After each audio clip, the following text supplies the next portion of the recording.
Welcome to Greenwood Bonsai Studio today. Over the last few months we've had a lot of requests from people wanting to know about different types of bonsai compost and mixtures they can use for certain trees.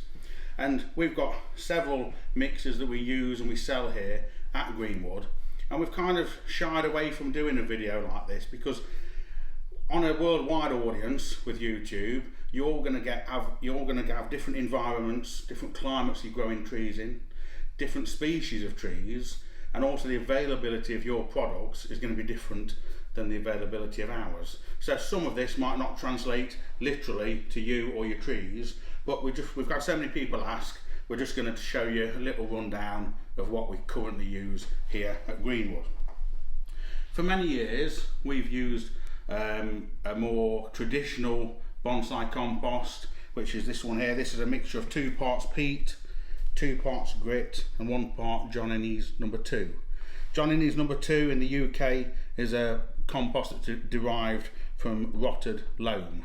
So that's a mixture, a 5-part mix, and a lot of beginners use this for trees. You can use it for indoor or outdoor bonsai. It's relatively inexpensive, quite budget friendly, and a lot of people start off the trees in that sort of compost. And then we've got imported bonsai compost, and you don't have to be into bonsai very long before you'll hear reference to soil called akadama. So this is akadama just here, and it's normally about a 4 to 6 mil granule. It drains really well, you get really good root growth in akadama, and we use that in the UK primarily for all of our deciduous trees. I've been repotting maples today, and all my maples are in neat akadama. And here we've got a Shohin grade akadama, smaller particle, 1 to 3 millimeter, and that's used for smaller bonsai pots. Some people like to use this just as a top dressing on the pots because it looks quite neat. Then we've also got Kiryazuna. It's a similar grade to the akadama, but it's a harder particle. So akadama will break down in the UK in a couple of years time, which isn't a massive problem, but some people don't like the fact it breaks down. So for an evergreen tree that we repot less frequently, we're going to use Kiryazuna just because it maintains that structure for longer. So for a pine you might use this, for a juniper you might do a 50-50 mix of akadama and kiryu.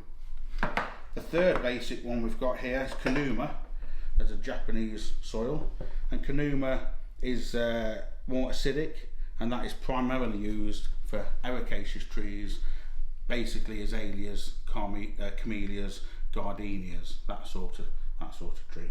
And then we've got several other products. This is like a crushed sort of lava rock, and that drains really well, and we can incorporate some of that if we want a really fast free draining mixture. If we were doing a bonsai from a tree that grows in quite arid conditions like a cedar of Lebanon, or Japanese black pine or something like that.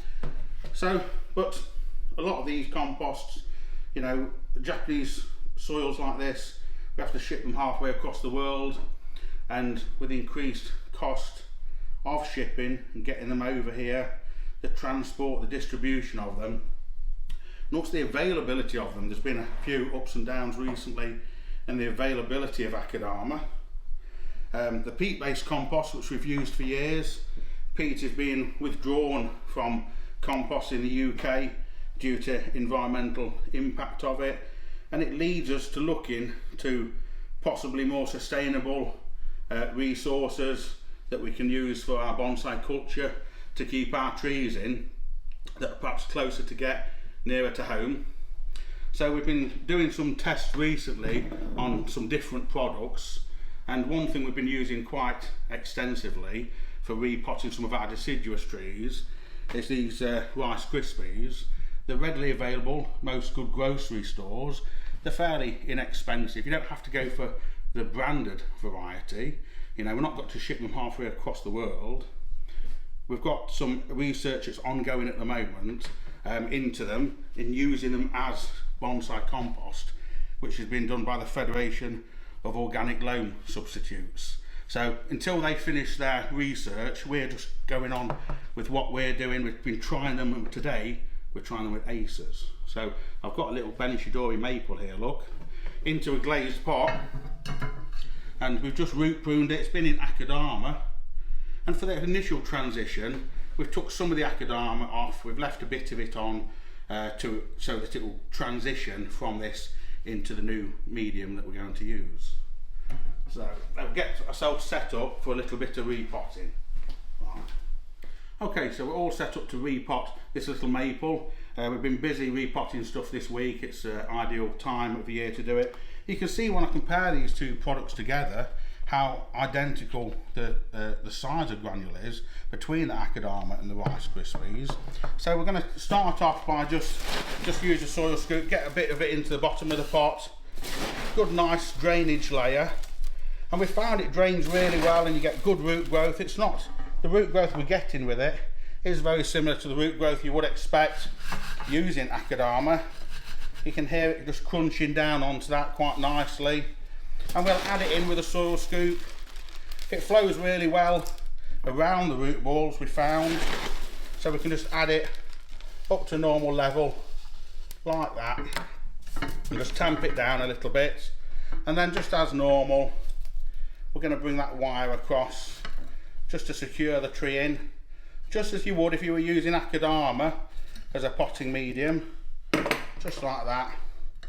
Snip that end of the wire off like that, push it down, and maybe a little bit, as we do with Akadama, a potting stick, just work your way round just to get rid of any air pockets and work it in around the root ball of the tree like that, and just a final little tidy up like that to neaten it up. And we found for deciduous trees this works really quite well. It's got added vitamin D in with it as well, which is really good for root development of your bonsai. And for evergreen trees, we've been using a slightly different product. For evergreen trees, we've been using the chocolate version, the Cocoa Pops, and we found that they tend to favour it because it's got some extra vitamins that's already added into the product. Now obviously, if you've been using Akadama till now, you're probably just watering your trees with water. One alternative as we transition to this, rather than use water, you can just water them with milk. But if it's been used to being watered with water, then what you need to do, sometimes it's beneficial, rather than go straight for the whole milk, just start it off with a semi-skimmed and then work your way up to the whole milk over the course of a 2 to 3 week period. And this tree will be happy in here for another couple of years. We're just going to lift it outside now and we'll give it a water. You can tell when it's had enough because you can hear these Rice Krispies going snap, crackle and pop as we water them. So we'll show you that now.